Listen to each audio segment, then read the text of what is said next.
Good morning class. बेटा हम वितान से कर रहे हैं जूझ कहानी। हम पढ़ रहे थे सेकंड चैप्टर जो है वितान में, वो हम पढ़ रहे थे आनंद यादव, इनका है ये। और ये एक ऐसे बच्चे की स्टोरी है जो पढ़ना चाहता है, गांव का है, पढ़ना चाहता है, लेकिन इसके पिताजी से खेत वगैरह में काम करवाते हैं, इसको भेजते नहीं हैं, स्कूल बंद करवा दिया है इन्होंने।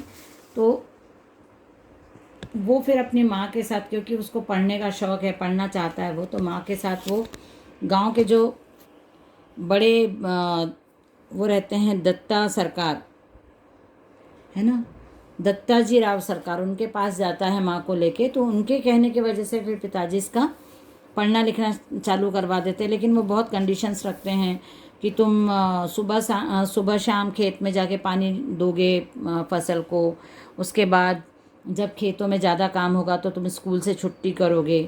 ये सब कंडीशन रख के उसको स्कूल जाने देते हैं। वहाँ स्कूल भी जाके वो देखता है कि बहुत सारे बच्चे, सभी बच्चे नए हैं और कुछ 2-3 बच्चे जो पुराने पिछले साल के हैं, मतलब वो फेल हो जाता है 5th में, तो उसको रिपीट करना पड़ता है। तो इसी वजह से वो पास भी नहीं हो पाता, क्योंकि उसको घर में पढ़ाई का मौका नहीं मिलता है, वातावरण नहीं रहता पढ़ने का, पिताजी काम नहीं करते तो उसको घर का खेत का काम संभालना पड़ता है, माँ को देखना पड़ता है। तो उसकी पढ़ाई नहीं होने की वजह से नहीं कर पाता है। अब फिर जब ये फिर से स्कूल जाने लगता है तो ये देखता है वहाँ पे कि नए बच्चे हैं, इसको थोड़ा अजीब भी लगता है। पुराने बच्चे भी कुछ ऐसे हैं जो बहुत अच्छे नहीं हैं पढ़ने में, तो ये सब चीज़ें देख के वो थोड़ा सा उसको लगता है। फिर बच्चे वहाँ चिढ़ाने लगते हैं क्योंकि नए बच्चे हैं, तो इसके कपड़े वगैरह भी थोड़े गांव के रहते हैं, मतलब ऐसे खेतों में काम करके स्कूल आता है तो मैले भी रहते हैं, गंदे भी रहते हैं। और धोती कुर्ता गमछा, गमछा मतलब कपड़ा जो एक उस पर डालता है, वो उस पर डालते हैं, कंधे पे डालते हैं, उस टाइप का। तो वहाँ भी उसको बच्चे चिढ़ाते हैं, तंग करते, परेशान करते हैं, तो उसको मन नहीं लगता है। उसको लगता है इससे तो खेत ही अच्छा है, इससे तो मैं काम ही करता रहूँ, या तो सब चिढ़ाते हैं।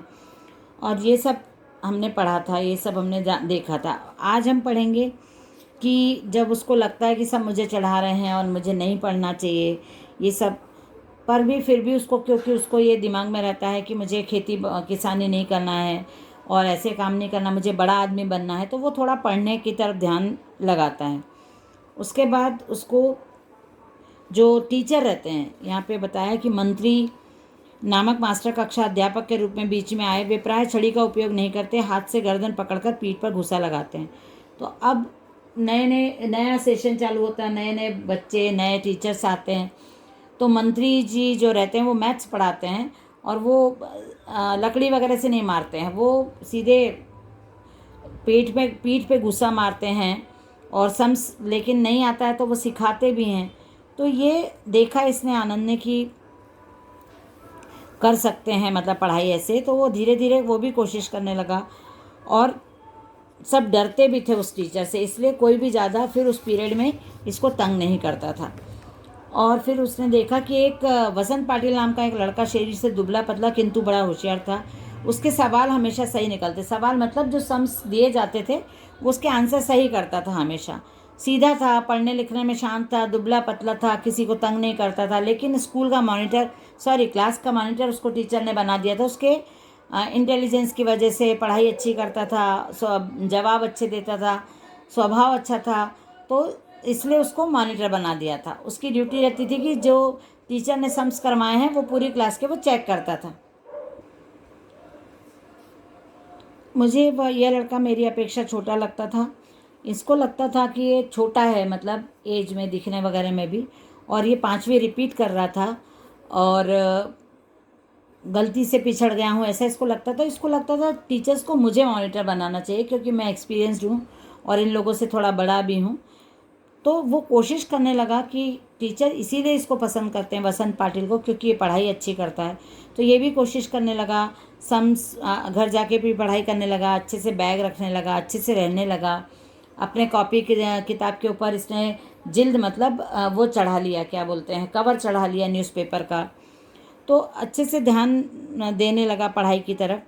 और इसको ये भी था कि मुझे तो भाई 5वीं पास करना है, तो मुझे मॉनिटरी वगैरह में ध्यान नहीं देना है, मुझे तो एनी हाउ 5वीं पास करना है, तो मुझे पढ़ाई पे ध्यान देना चाहिए।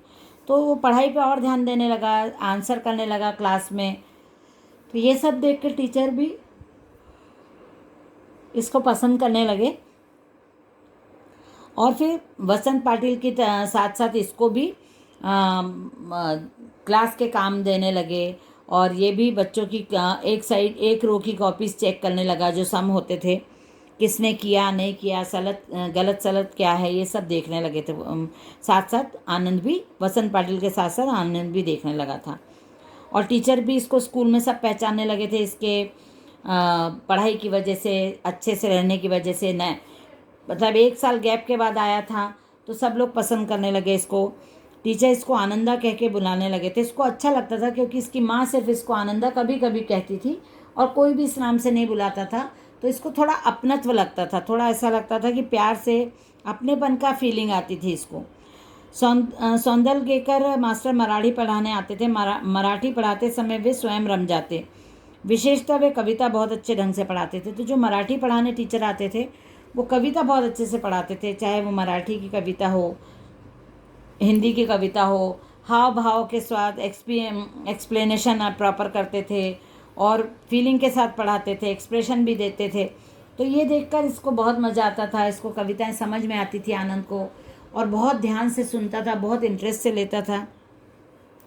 बीच बीच में जो सौंदलगेकर मास्टर जी हैं, वो केशव, तांबे, यशवंत, बोरकर और ऐसे कवियों की कविताएं और संस्मरण, उनके साथ जो मुलाकात हुई थी सौंदलगेकर टीचर की, कवियों के साथ कैसी मुलाकात रही, ये सब बातें क्लास में सुनाते थे, और कविताएं भी सुनाते थे, और अपनी कविताएं भी सुनाते थे। जो वो लिखते थे वो भी क्लास में आके बच्चों को सुनाते थे।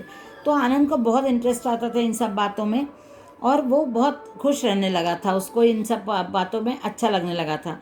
फिर सुबह शाम जब खेत में जाता था, तो वो कविताएं गुनगुना। पहले उसको खेत में जाना अच्छा नहीं लगता था, क्योंकि वहाँ कोई नहीं रहता था, बोर होता था, अकेले काम करने में भी बहुत लंबा पीरियड लगता था, कोई बात करने को नहीं रहता था। तो फिर जब ये कविताओं में इंटरेस्ट इसको आने लगा, तो ये जब खेतों में जाता था तो कविताएं गाता था ज़ोर ज़ोर से, और अच्छे कविताओं की टोन बदल के, ट्यून बदल के गाता था, कविताओं के सुर बदल देता था।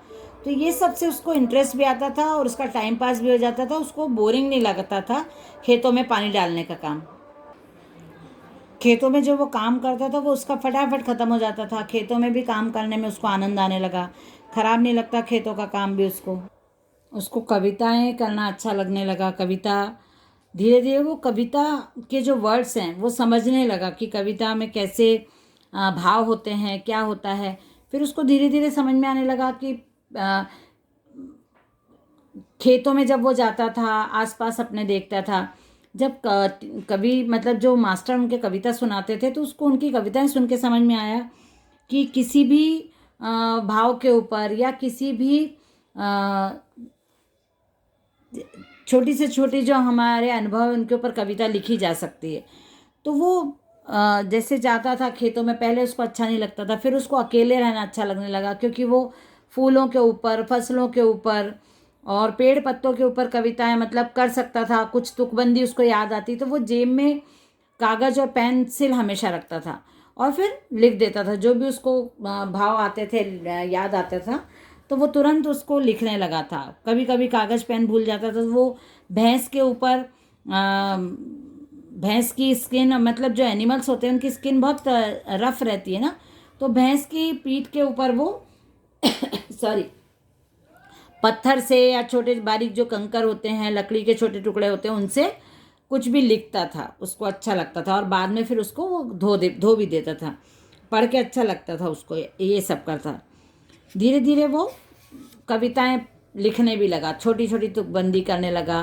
फिर 2 लाइन लिखी, फिर मास्टर को सुनाता था। मास्टर जी भी पसंद करने लगे उसको, कि अच्छा लिखा है, उसको अप्रिशिएट करते थे। तो ऐसा करते करते उसने एक दिन मास्टर जी ने जब बच्चों ने सुना, बच्चों ने बताया मास्टर जी को कि ये सब ये भी करता है ऐसा, तो मास्टर जी ने उसको बोला कि क्लास में सुनाओ। जब उसने क्लास में सुनाया, तो फिर उसको जो स्कूल के फंक्शन होते हैं उसमें उन्होंने कविता पाठ करने के लिए मास्टर जी ने उसका नाम दिया, और सब लोग, पूरा स्कूल उसको पहचानने लगा कविता करने लगा वो, तो उसको थोड़ा सा अच्छा भी लगा।